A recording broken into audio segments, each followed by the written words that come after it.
Un saludo para todos ustedes. Mi nombre es Steven Fuentes Abreu, residente de alergología clínica de la Universidad de Antioquia. El día de hoy les traigo una charla sobre esteroides tópicos asesorada por la doctora Susana Díez. El contenido de la charla incluye historia, mecanismos de acción, características estructurales, potencia, la elegibilidad de los esteroides, dosis y efectos adversos, hipersensibilidad y algunas particularidades. Con respecto a la historia, nos remontamos hacia el siglo XIX, hacia el año de 1849, cuando Thomas Addison describe la causa de la melanodermia como una deficiencia o una insuficiencia de las glándulas suprarrenales. Él describe que esta enfermedad pues, es indefectiblemente mortal y pues asegura que en esta glándula debe existir alguna sustancia que debe ser vital para la vida. Ya hacia 1929, Philip Hench encuentra que algunos pacientes con enfermedad de Addison que también tienen artritis reumatoidea, cuando desarrollan enfermedad hepática, tienden a mejorar de la artritis reumatoidea. Igualmente en las mujeres que están embarazadas y desarrollan colestasis. De este modo, Philip Hench dice que probablemente existe una hormona que tiene algún metabolismo hepático y que esta hormona sirve para el control de la artritis reumatoidea y lo llama como una sustancia antirreumatoidea y la denomina como sustancia X. Sin embargo, durante sus experimentos iniciales no es capaz de determinar qué tipo de sustancia es esta. Ya hacia 1930, Edward Calvin Kendall hace unos extractos de glándula suprarrenal y encuentra que más o menos esta la componen por algunas 30 sustancias. Sin embargo, le es muy difícil separarlas por el tipo oleoso de la preparación. Hacia la época de la Segunda Guerra Mundial, en 1944, se genera como una noticia falsa sobre que el ejército alemán está usando hormonas de la glándula suprarrenal para mejorar la eficiencia de sus ejércitos, por lo que el gobierno de Estados Unidos le indica a las farmacéuticas que debe empezar a sintetizar las hormonas que se producen en esta glándula. De ahí que en 1944 se sintetiza la primera hormona de la glándula suprarrenal, que es la de hidrocorticosterona, lo que llaman sustancia A. Esta sería una hormona que biológicamente no tendría ningún efecto. Sin embargo, siguieron los estudios y se fueron desarrollando y denominándose alfabéticamente, hasta llegar a la sustancia E, que es la 17-hidroxi-11 de hidrocorticosterona, que la denominaron como cortisona. Ellos encuentran que esta sustancia es la primera que tiene actividad biológica y es la primera o el primer medicamento eficaz contra la artritis reumatoidea, y desde aquí pues nace como la historia ya de los corticoides como tal. Es tal el impacto que genera este nuevo medicamento que las 3 personas que trabajaron en esta investigación fueron galardonadas con el Premio Nobel de Medicina años después. La cortisona no tenía ningún efecto cuando se administraba tópicamente, de ahí que Sulzberg y Witten continuaron las investigaciones y desarrollaron la hidrocortisona, que denominaron sustancia F. La hidrocortisona también la llamaban como cortisol y encontraron que era efectiva cuando se administraba tópicamente en algunas enfermedades o en algunas dermatosis, pero no en todas. Encontraron que habían unas que eran resistentes a esto, por lo que continuaron las investigaciones y al hacer halogenización de estas moléculas le aumentaban la potencia a la hidrocortisona, pero a la vez aumentaban sus efectos adversos. Y entonces desde acá es que se empiezan a hacer los estudios de por qué el cambiar la estructura de los corticoides puede afectar pues la actividad y a la vez los efectos adversos de estos medicamentos. Entrando un poco al mecanismo de acción, pues recordar que los glucocorticoides funcionan de 2 maneras, bajo unos efectos que se llaman o unas acciones que se llaman genómicas y unas acciones no genómicas. Clásicamente las acciones genómicas se describen como desencadenadas por la activación del receptor de glucocorticoides, que es un receptor citoplasmático de la familia de los receptores nucleares, entre los que también están los de los demás esteroides, de la vitamina D, del ácido retinoico y los receptores tiroideos. Estos receptores se encuentran en el citoplasma acoplados a unas proteínas de choque térmico. De ese modo se mantienen inactivas. Ya cuando entran en contacto con el glucocorticoide, con el corticoide en particular, se disocia esta unión y los receptores de glucocorticoides generan dímeros que viajan al núcleo para iniciar la transcripción. Se describe que hay aproximadamente hasta 256 homodímeros o heterodímeros que se pueden formar, ya que del receptor de glucocorticoides hay dos formas, la forma alfa y la forma beta, y de cada una de las formas existen 8 isoformas. Entonces la combinación de ellas puede generar hasta 256 dímeros diferentes que tienen actividades diferentes, algunas son activas, otras no. Como regla general, el receptor alfa es el que genera la transcripción o el efecto como tal, y el receptor beta es inactivo. Sin embargo, parece que tiene una función en regular el efecto del receptor alfa compitiendo pues por la hormona corticoide y evitando pues que éste interactúe con el receptor alfa. Ya cuando se forman los dímeros y el receptor de glucocorticoides ingresa al núcleo, ellos se dirigen hacia unas zonas del ADN que se llaman elementos de respuesta a los glucocorticoides. De este modo iniciando pues la transcripción de determinados genes. También pueden hacer acción sobre algunos otros factores de transcripción inhibiéndolos, como por ejemplo en el caso del factor nuclear kappa B. Adicionalmente, pues de la acción que tienen este receptor de glucocorticoides en el ADN, que es una acción directa sobre los elementos de respuesta a los glucocorticoides, también hay algunas proteínas reguladoras que ayudan pues a que se abra más la hebra de ADN y permita mejor transcripción o a que se enrolle más. Eso es lo que llaman las proteínas correguladoras. También hay cambios posttranscripcionales que se generan durante la transcripción de los genes que activa pues el receptor de glucocorticoides. Adicionalmente, pues de la acción directa que ejerce el receptor de glucocorticoides sobre la hebra de ADN, el efecto final se ve afectado también por algunas proteínas correguladoras que intervienen en la transcripción que desencadena el receptor de glucocorticoides, así como cambios posttranscripcionales cuando se generan pues las proteínas que activan la transcripción del receptor. Es importante como tener un término que es que el efecto final de los glucocorticoides es un efecto estocástico. ¿En qué medida? Es que dependiendo del tipo de isoforma de las proteínas correguladoras y los cambios posttranscripcionales que se pueden dar de forma diferente en las células del organismo, en las diferentes células del organismo, es muy difícil predecir con exactitud la acción que va a tener una hormona o el glucocorticoide en las células particulares. Parece ser que es como un mecanismo que se va generando al azar o que es muy complejo y difícil de determinar, como ocurre con otras hormonas, que el efecto es fácilmente identificable.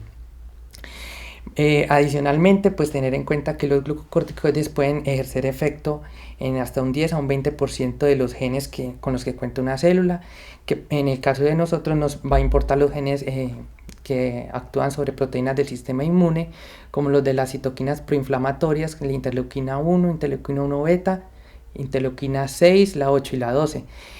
Lo que hacen los glucocorticoides sería llevar a la baja estas interleuquinas. Adicionalmente, factores quimiotácticos los llevan a la baja, y también a la baja proteínas que participan en la remodelación de la matriz extracelular.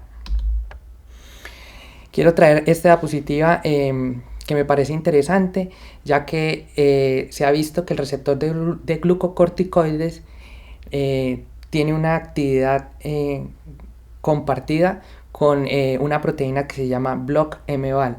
Esta proteína es una proteína que se ha descrito y cuya funcionalidad se basa en organizar como el ciclo circadiano de los organismos biológicos.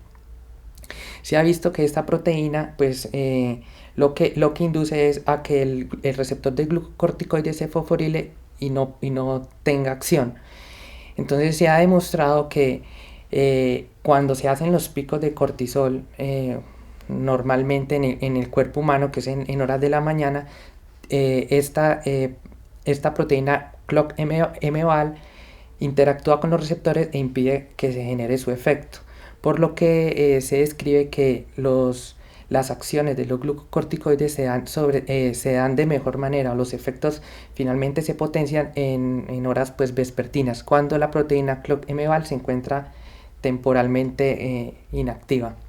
Con respecto a los efectos no genómicos, se describen dos hipótesis. Una en la que esto se da a cabo por medio de receptores que se encuentran en la membrana celular, y otros por medio de unos efectos no genómicos del receptor clásico de los glucocorticoides. Con respecto al receptor que se ha encontrado en membrana, se ha descrito en algunos linfocitos, y esto pues lo que nos explica es el efecto inmediato sobre la liberación de ácido araquidónico que ocurre en minutos y que no puede ser explicado genómicamente. Esto se ha demostrado porque se han producido algunos antagonistas del receptor de glucocorticoides de membrana, y esto pues bloquea inmediatamente sus efectos. Y adicionalmente se ha visto que estos efectos no se pueden bloquear con el uso de la cicloximida, que es una sustancia que inhibe la transcripción celular. También se ha demostrado que hay algunos efectos del receptor clásico pues, de glucocorticoides, del receptor citoplasmático, que no parece ser genómico, en vista pues de que cuando se bloquean la vía de las caveolinas, que es una proteína que está asociada al receptor del glucocorticoide, se bloquea pues la acción final del receptor clásico, por lo cual uno podría decir que debe haber alguna otra vía que no es directamente genómica que pues, nos lleva a la inhibición del crecimiento de algunas células.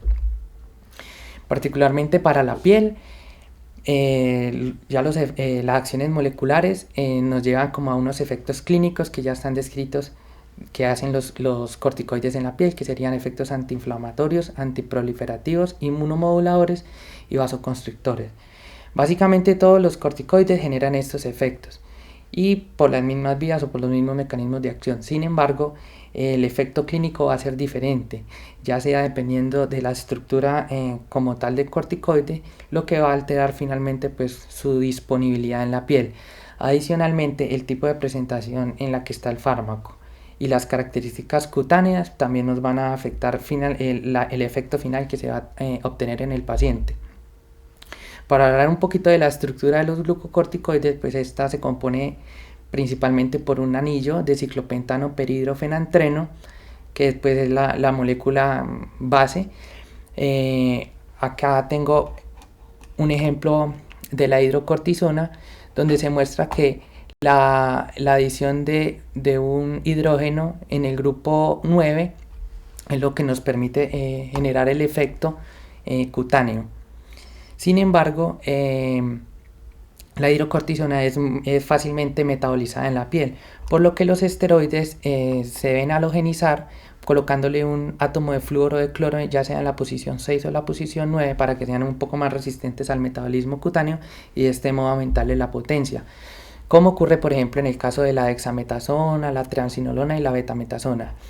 Adicionalmente, lo que es la metilación en este grupo 16 nos aumenta aún más la potencia. Sin embargo, también aumenta los efectos adversos que generan en la piel, debido pues a que el corticoide se mantiene más tiempo en la piel.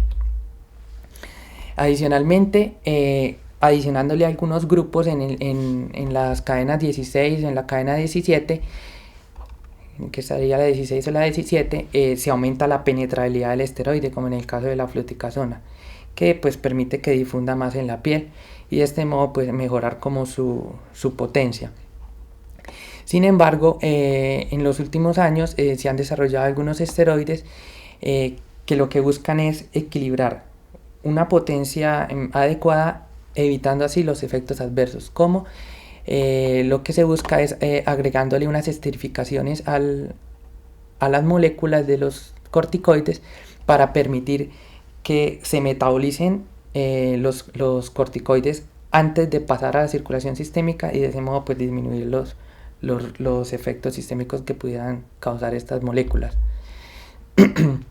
La potencia finalmente se define por medio de algunas pruebas que se pueden realizar, como la prueba de Mackenzie-Stoughton, que lo que busca es medir en qué tiempo y con qué potencia o con qué fuerza se logra la vasoconstricción cuando se administra el corticoide en la piel.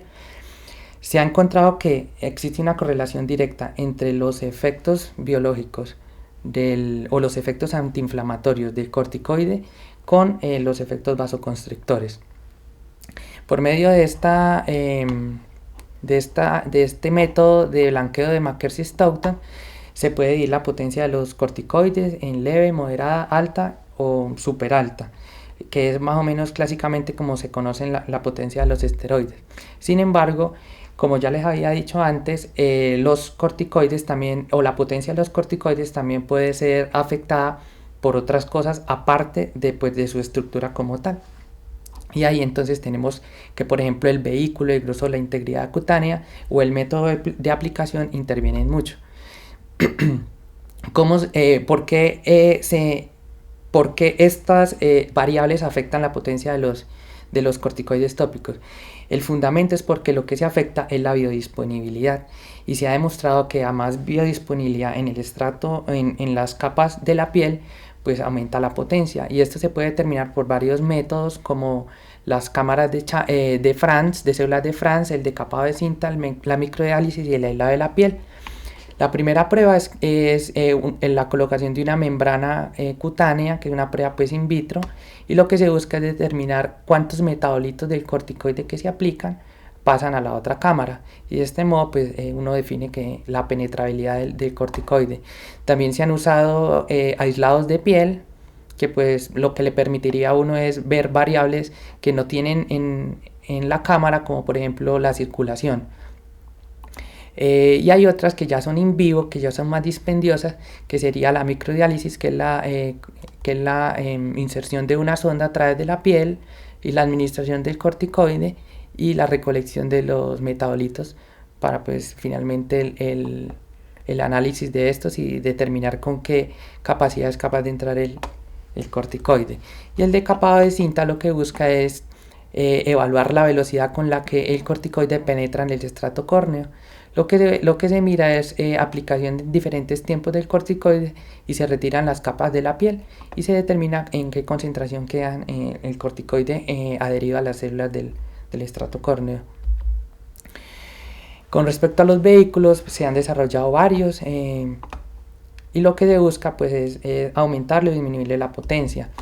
Acá hay unos ejemplos de los tipos de vehículos, que serían los ungüentos, las cremas, las lociones y soluciones, geles y emulsiones y espumas y champú. Acá en este gráfico de abajo muestro como en orden descendente la potencia que adicionan los vehículos a los corticoides, siendo los corticoides que están en un vehículo como el ungüento más potentes que los que están en polvo. Es importante también tener en cuenta que los vehículos, aparte de alterar la potencia de los corticoides, también son importantes para la forma de aplicación en los pacientes y para mejorar la calidad de la administración. Por ejemplo, los ungüentos se recomiendan para pieles que están más ásperas, que son más gruesas o que tienen más hiperkeratosis, ya que los ungüentos aumentan la hidratación cutánea. Por ejemplo, las cremas son una mezcla de grasa y líquido y agua, lo que permite una mayor que se esparzan mejor y pues están indicados en lugares como los pliegues o en algunas lesiones húmedas.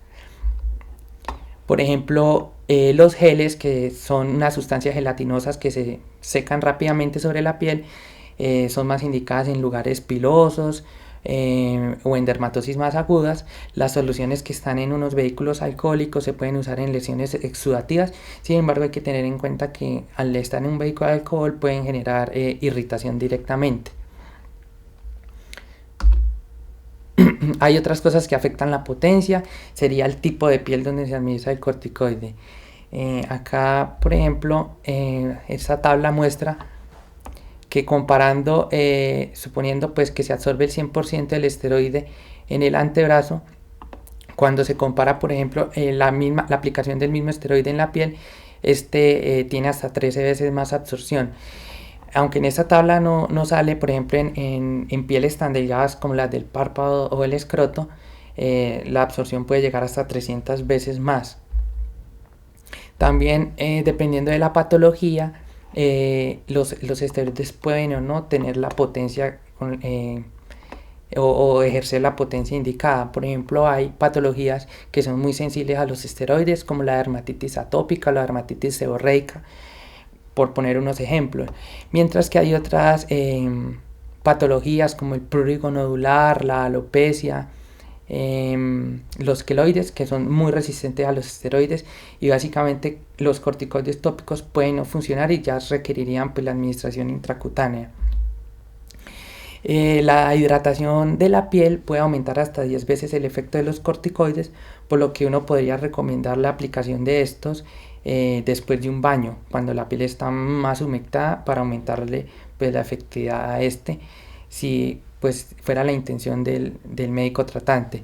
Y la oclusión, que es otra manera de aumentar la potencia, la aumenta hasta 100 veces, por lo que pues también hay que tener cuidado, porque al igual que aumenta la potencia y sus efectos antiinflamatorios, pues aumenta los efectos adversos. Y las pieles de los niños y las pieles de los ancianos son más sensibles al efecto de los corticoides. Entonces, en vista pues de que muchas variables pueden afectar la potencia, en Estados Unidos se desarrolló una clasificación que no solo involucra el tipo de molécula o la estructura molecular, sino también el vehículo en que se encuentra. Entonces ya lo dividen en 7 clases, como lo vemos en esta tabla. Esta clasificación sería más ideal en la clínica, pues porque junta pues la variable del vehículo y la variable de la estructura molecular como tal, o del corticoide en particular. Importante que uno para cada patología debe escoger el corticoide lo suficientemente potente para el control de la enfermedad, pero no más potente de lo que se necesita para evitar los efectos adversos. En respecto a la dosis, los estudios indican que los esteroides basta con aplicarlos una vez al día en la piel, en vista de que ellos tienen un efecto que se llama un efecto reservorio, es decir, que se quedan acumulados en las capas de la piel. La aplicación de más de una vez al día, 2 veces al día, 3 veces al día, no aumenta el efecto de los esteroides, o no son superiores pues con la aplicación de un solo día. Lo que se recomienda es aplicar una capa fina, ya que aplicar capas gruesas de esteroides lo único que aumenta son los efectos adversos. Se han desarrollado como varias medidas fáciles para los pacientes. Está la unidad de punta dedo, que lo que busca es que haya una adecuada cantidad de corticoides administrado en la piel. La unidad de punta dedo es la cantidad de esteroide que cabe en la falange distal de un tubo de crema con un diámetro de 0.5 centímetros, y lo que esa cantidad de crema debe abarcar es lo que equivale a la palma de una mano. Entonces acá se han desarrollado algunas tablitas como para mirar cuántas unidades de punta de dedo se requieren para las áreas dependiendo de la edad. Y por ejemplo, 2 unidades punta de dedo equivalen a 1 gramo, y esto es suficiente para cubrir pues 4 áreas que cubren una mano. Y de ese modo pues un paciente saber cuánta cantidad de esteroide debe aplicarse sin inducir tanto efecto adverso, y pues ahorrando la cantidad de esteroide que se debe aplicar. Esta es como un ejemplo de lo que es una unidad punta de dedo. Y pues en un artículo de los que revisé, encontré que solo el 35% de las formulaciones que se dan de corticoides en la población pues australiana, que fue particularmente ese estudio, solo el 35% de los pacientes se les indica que hagan la medida punta de dedo. Al resto simplemente se les indicaba que se administraran el esteroide sin ninguna indicación en particular. Entonces este es un llamado que se hace para que cuando se hagan las formulaciones de los corticoides tópicos se envíen pues con esta unidad. Con respecto a las dosis máximas, esto es importante sobre todo para evitar los efectos sistémicos que pueden tener los corticoides cuando se administran tópicamente. Aproximadamente el 1% del esteroide es absorbido sistémicamente, y los efectos sistémicos pueden ser producidos por los esteroides superpotentes a una concentración de 2 gramos por día por 2 semanas. Ahí ya puede esto inducir efectos sistémicos. Sin embargo, lo más importante para inducir los efectos sistémicos, más que la potencia del esteroide, es la duración de la aplicación. Se habla que más o menos para los esteroides superpotentes no se debería pasar más de 3 semanas porque podrían inducir ya los efectos sistémicos. Con los moderados puede haber meses, y con los esteroides leves, aunque no se ve que hagan efectos sistémicos como tal, sí pueden inducir algo que llama taquifilaxia, lo que más tarde vamos a hablar. Con respecto a la dosis permitida máxima, se han estudiado los esteroides superpotentes y potentes, y se habla pues de que lo máximo permitido semanal serían 50 gramos. Con los esteroides de baja potencia no hay con precisión la cantidad permitida, o no hay estudios que precisen esta cantidad permitida, pero pues lo que se sugiere es sobre todo no usarlos continuamente para evitar el fenómeno de la taquifilaxia. Con respecto a los efectos sistémicos, pues los que normalmente conocemos de los esteroides que administran por vía parenteral, que son efectos en el sistema nervioso central, que genera síntomas psiquiátricos, las cataratas, el glaucoma, efectos en el sistema inmunológico como linfopenia, la inmunosupresión, o generar, por ejemplo, síndromes tan graves como el síndrome de Cushing. También el efecto que puede ocurrir es cuando usted ya logra tener un efecto sistémico con la administración tópica, lo suspende, puede generar una insuficiencia suprarrenal, que pues es muy similar a lo que es la enfermedad de Addison. Y con respecto al efecto sistémico pueden tener los corticoides en el embarazo, lo que se ha encontrado es que, a pesar de que se consideran categoría C, solamente los esteroides potentes o superpotentes se han relacionado con RSIU cuando se administran durante largos periodos durante el embarazo. Sin embargo, pues si es necesario el uso del corticoide en una dermatosis en la mujer embarazada, pues el beneficio superaría los riesgos. Con respecto a las reacciones adversas locales, generalmente se ocurren por los efectos antiproliferativos que tiene el corticoide como tal. Es más común cuando estos se usan de forma oclusiva, y sobre todo con los corticoides halogenados, como ya vimos, porque ellos son más resistentes al metabolismo cutáneo. Normalmente todos los cambios que ocurren en la piel son reversibles cuando se suspende el uso del corticoide, excepto cuando ocurre ya cambios fibróticos. Y hay un estudio que lo que buscó encontrar era cuáles eran los corticoides tópicos que producían menos atrofia, y dio como resultado que la fluticasona y el furodato de mometasona eran los que inducían menos efectos a nivel pues de la piel. Entre los diferentes efectos que pueden ocurrir está la hipertricosis, la fragilidad cutánea, la producción de acné o la exacerbación del acné, dermatitis perioral, sobreinfección de la dermatosis de base, y ya los irreversibles, que serían la atrofia, las telangiectasias y las estrías. Otro de los efectos adversos locales que pueden ocurrir sería la taquifilaxia, que es debido al uso continuo, y lo que pues se describe en la taquifilaxia es que se pierde el efecto del corticoide tópico cuando se administra continuamente.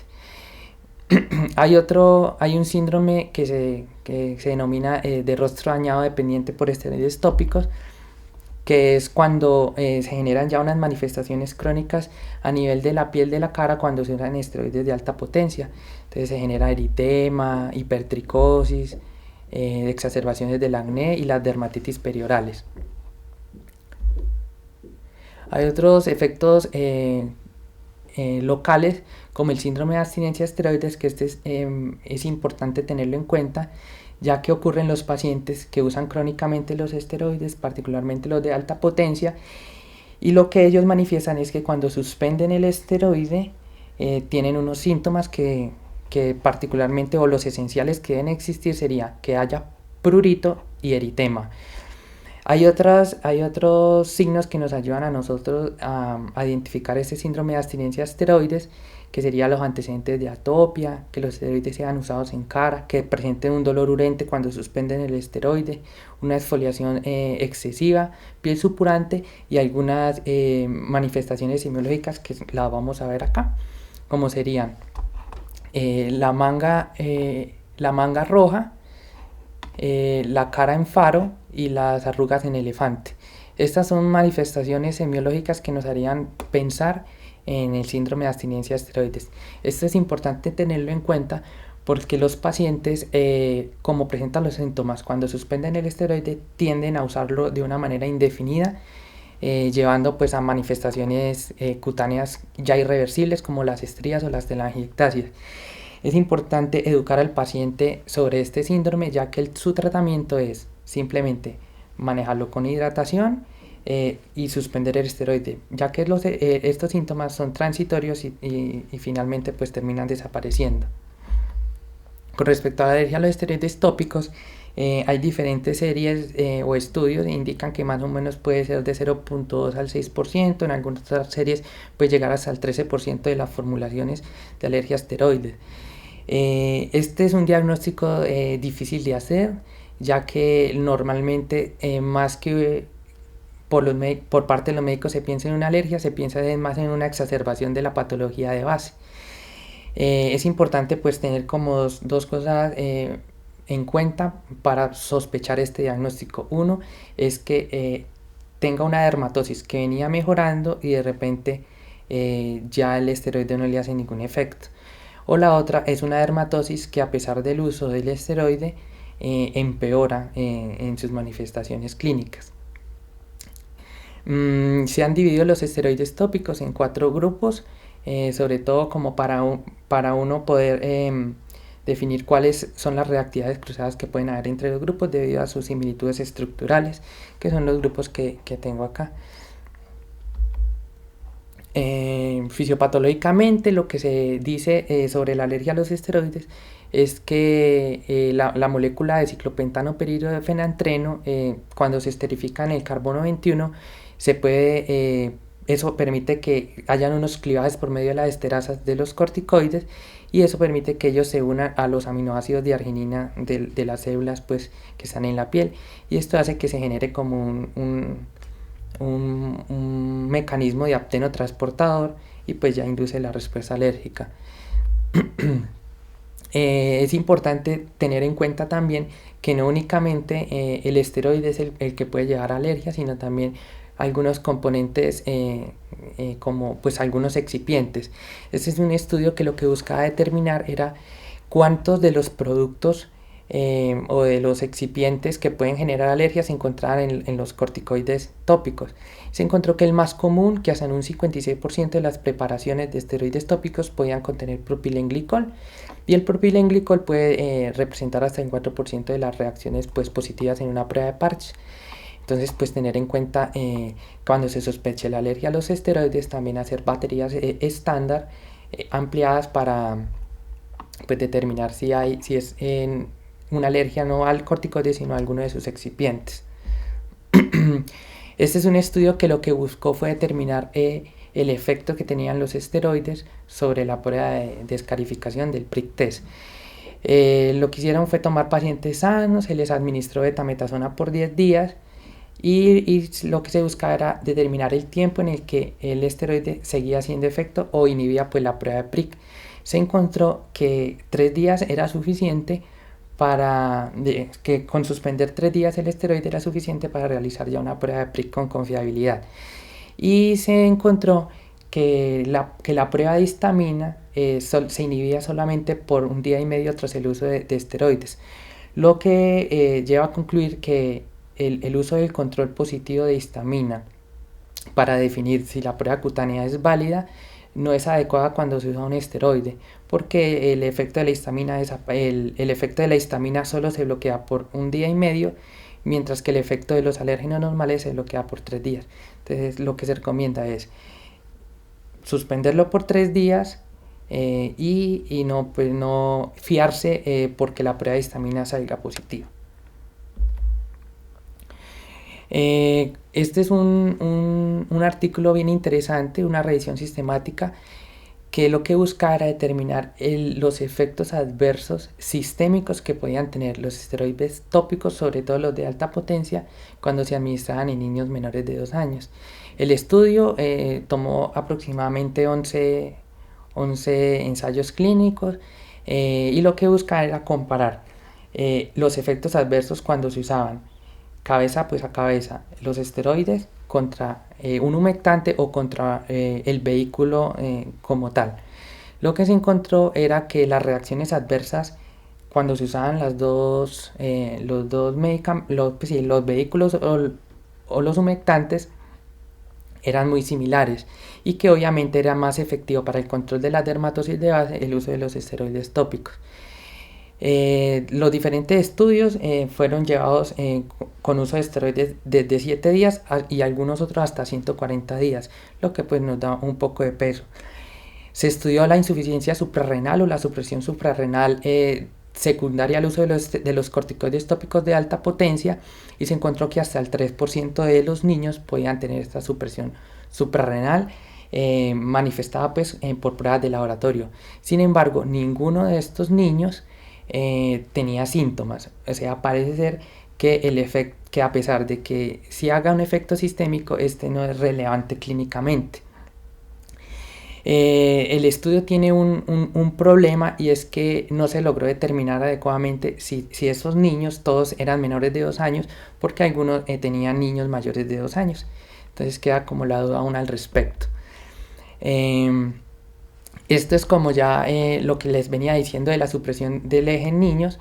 Entonces se encontró que los de alta potencia podían suprimir el eje en un 6.6%, los de clase 5.3 3.1% y los de clase 7.6 hasta el 2% cuando se usaban prolongadamente.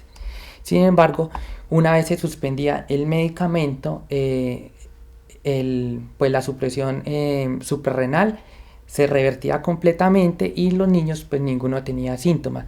Entonces la conclusión dice en este artículo que no se recomienda hacer pruebas de rutina en los niños que usan corticoides de alta potencia crónicamente, a no ser que ellos manifiesten sintomatología al respecto. Porque normalmente lo que ocurre es que cuando se suspende el corticoide todo vuelve a la normalidad sin ningún tipo de secuelas, o lo otro que ocurre es que hay una supresión temporal y cuando la dermatosis se resuelve disminuye la absorción del esteroide y pues ya no se generan los efectos sobre la inhibición de las hormonas suprarrenales. Esta diapositiva finalmente es sobre una tabla que lo que busca es determinar si los pacientes presentan corticofobia o miedo al uso de los esteroides. Esto es importante para poder identificar particularmente durante la consulta la razón por la cual la persona no lleva a cabo adecuadamente el tratamiento o no tiene una adecuada adherencia al uso del corticoide tópico. Es importante definir esto en la consulta, ya que hasta el 21 al 83% de los pacientes pueden tener corticofobia y esto nos lleva a que las dermatosis que uno está tratando no sean adecuadamente controladas. Simplemente acá pues les muestro las diferentes preguntas que usa el cuestionario y ya dependiendo de lo que el paciente escoja, lo que uno debe hacer es durante la consulta enfocarse en educación sobre el punto al que el paciente le tiene miedo. Ya como conclusiones, entonces recuerda que los pacientes deben saber que el uso de los corticoides tópicos no es inocuo si se usa inadecuadamente. Tener en cuenta los factores de riesgo para presentar efectos adversos como el tipo de piel, la edad del paciente, el tipo de dermatosis. Reservar los corticoides de alta potencia para cuando sea necesario. Procurar siempre usar los corticoides de menor potencia posible. Y considerar que si la dermatosis no mejora o incluso empeora con el uso de los corticoides o que hay un diagnóstico incorrecto, que se desarrolló taquifilaxia, que hay una sobreinfección o recordar siempre que puede existir la alergia a los corticoides. Finalmente esta frase, que la dermatoterapia siempre ha sido una combinación de arte y ciencia como lo vimos. Y ya, espero que les haya gustado mucho esta exposición y gracias.